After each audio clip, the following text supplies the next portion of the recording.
Spinal cord is the communication gateway between the brain and spinal nerves, which innervate the trunk and limbs. The cord is a long, thin tube of nervous tissue, enclosed in 3 membranes of the meninges, which in turn are protected within the bones of the vertebral column. The 31 pairs of spinal nerves arise from the cord and emerge from the vertebrae. The spinal cord extends from the brainstem to the level of upper lumbar vertebrae. In the lower lumbar and sacral regions, nerve roots descend within the spinal canal before exiting, forming the cauda equina. In cross-section, 2 types of nervous tissue can be seen in the cord: a butterfly-shaped central core of gray matter and a surrounding white matter. The gray matter contains cell bodies and dendrites of neurons. This is where neurons synapse and transmit information to each other. The white matter, on the other hand, is made of bundles of axons and serves to conduct information up and down the cord. These bundles are organized into specific groups with specific functions, forming the so-called spinal tracts. Spinal tracts are essentially high-speed cables, each carrying a certain type of information in a one-way traffic between the spinal cord and a certain area in the brain. All tracts occur on both sides, left and right, of the cord. Ascending tracts conduct sensory information up to the brain, while descending tracts convey motor instructions down the cord. Some tracts cross over to the other side of the cord before they reach the brain. They convey sensory information from one side of the body to the other side of the brain. When this happens, the information is said to be transmitted contralaterally. Tracts that stay on the same side all the way are said to conduct information ipsilaterally.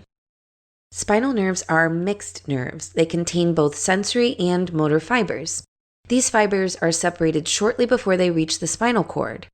Sensory fibers enter the cord via the dorsal root, while motor fibers exit via the ventral root. A sensory pathway typically involves 3 neurons. First-order neurons detect stimuli and transmit signals to the spinal cord. The axons of these neurons form sensory fibers that enter the cord via the dorsal root of spinal nerve.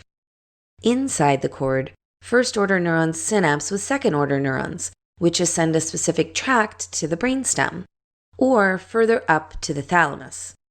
In some pathways, first-order neurons ascend the tract to the brainstem, where they synapse with second-order neurons, which continue to the thalamus. Third-order neurons conduct the information the rest of the way to the sensory cortex. A motor pathway usually involves 2 neurons. An upper motor neuron starts in the motor cortex or brainstem, and a lower motor neuron continues from the brainstem or spinal cord.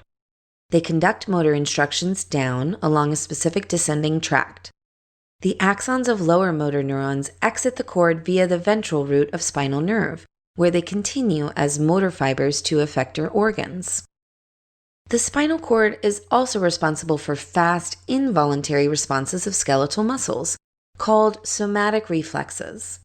Reflexes are essentially automatic and do not require input from the brain, although the brain is informed and aware, usually after the fact. A somatic reflex involves a reflex arc composed of a somatic receptor, a sensory neuron, an interneuron, a motor neuron, and an effector muscle. Some reflexes are, however, more complex and require multiple pathways, as well as central coordination from the brain. For example, when someone steps on something sharp and lifts their injured leg, the other leg also must react to keep balance or the person would fall over. This involves multiple muscles and requires contralateral pathways at several levels of